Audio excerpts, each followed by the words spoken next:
जानेंगे कि कैसे एक बूढ़ी चीनी माँ अपने बच्चे के बाहर जाने पर अकेलापन महसूस करती है और जब उसे अपने मातृत्व का दूसरा मौका मिलता है तो वह किस तरह से मैदे से बने एक डम्पलिंग मोमो को पाल पोस कर बड़ा करती है और उसे कैसे अपने बच्चे की तरह ख्याल रखती है। तो स्टोरी की शुरुआत में एक बूढ़ी चीनी औरत को दिखाया जाता है जो अपने नरम नरम हाथों से गुलगुले मैदे को बड़े प्यार से रोल कर रही है। फिर वह उसे काट कर बेलन से गोलाकार बनाती है और फिर उसमें पनीर के गुथे के साथ गाजर मिक्स करके उसे पकने के लिए छोड़कर वह विंडो के पास खड़े होकर ताज़ा हवा का आनंद लेने लगती है। और जब डम्पलिंग मोमोज बनकर तैयार हो जाते हैं तो वह मोमोज अपने बूढ़े पति को परोसती है और फिर दोनों साथ में मोमोज खाने लगते हैं।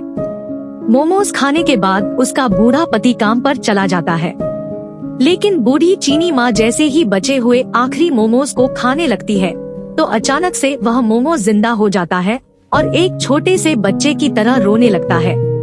हाँ, बिल्कुल वैसे ही जैसे एक छोटा सा प्यारा बच्चा दूध पीने के लिए रोता है।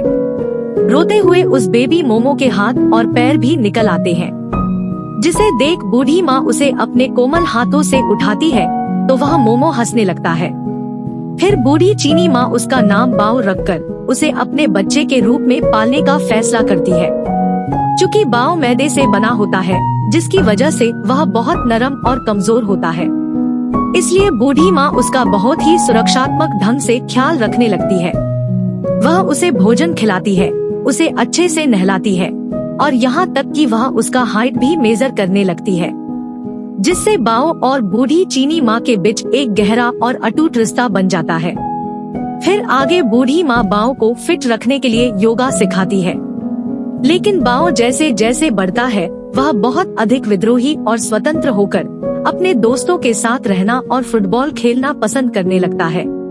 लेकिन बूढ़ी चीनी माँ उसके भले के लिए उसे फुटबॉल खेलने से रोकती है ताकि उसे चोट ना लगे और वह हमेशा ठीक रहे, पर बाओ माँ की एक भी बात नहीं सुनता है और अपने ही बात पे मनमानी करता है। फिर इस तरह करके कई दिन गुजरते हैं। बाओ दिन ब दिन और भी बड़ा होकर अपने बूढ़ी माँ को भूलकर वह अकेला कमरे में घंटों टेलीफोन से अपने दोस्तों से बातें करने में लगा रहता है। फिर एक दिन बूढ़ी माँ बाओ के लिए उसका मनपसंद स्वादिष्ट भोजन तैयार करती है, लेकिन बाओ बिना खाए ही अपने दोस्तों के साथ बाहर घूमने चला जाता है, जिस कारण बूढ़ी चीनी माँ उस पर बहुत गुस्सा होती है और मजबूरन उसे सभी भोजन को अकेले ही खाना पड़ता है। फिर आगे यह सब कुछ हो जाने के बावजूद बूढ़ी चीनी माँ बाओ की चिंता करने लगती है कि कहीं बाओ उससे दूर ना चला जाए और फिर बाओ रोज की तरह घर से बाहर जाता है और जिसके लिए उसकी बूढ़ी माँ हर दिन उसके घर आने की राह देखती है। फिर अगले दिन अचानक बाओ अपनी मंगेतर को घर लाता है, जिसे देख बूढ़ी माँ हैरान हो जाती है और फिर देखते ही देखते बाओ अपना सामान साथ लेकर घर से जाने लगता है। बूढ़ी माँ बाओ को घर से जाने से रोकती है, पर बाओ भागने की कोशिश करने लगता है और जिसकी वजह से बूढ़ी माँ गुस्से में आकर अचानक से बाओ को खा जाती है। लेकिन उसे खाने के बाद उसने जो किया उससे भयभीत होकर वह पूरी तरह से टूट जाती है और फिर बिना खाए पिए सारा दिन बस बाओ की याद में अपने कमरे में बंद बिस्तर पर अकेले रोते हुए लेटे रहती है। फिर एक दिन उसका बूढ़ा पति उसके अपने बेटे को, जो बहुत पहले उन्हें छोड़कर जा चुका था, उसे मनाकर वापस उसके पास लाता है।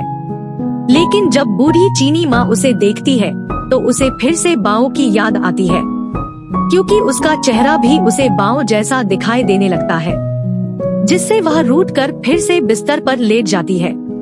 फिर उसके बूढ़े पति के कहने पर लड़का उसके बिस्तर पर एक खाने का बॉक्स रखता है और वहाँ से जाने लगता है, पर तभी बूढ़ी चीनी माँ उसे रोक लेती है और सारे दुख गम को भुला के उसके साथ बैठकर बॉक्स में पड़ी चीज को खाने लगती है। और अगले दिन बूढ़ी माँ उसे बड़े प्यार से मोमोज बनाना सिखाती है, पर वह ठीक से बना नहीं पाता है। लेकिन वहाँ मौजूद उसकी मंगेतर तुरंत ही मोमोज बनाना अच्छे से सीख जाती है, जिसे देख सभी खुश होकर उसके लिए ताली बजाते हैं।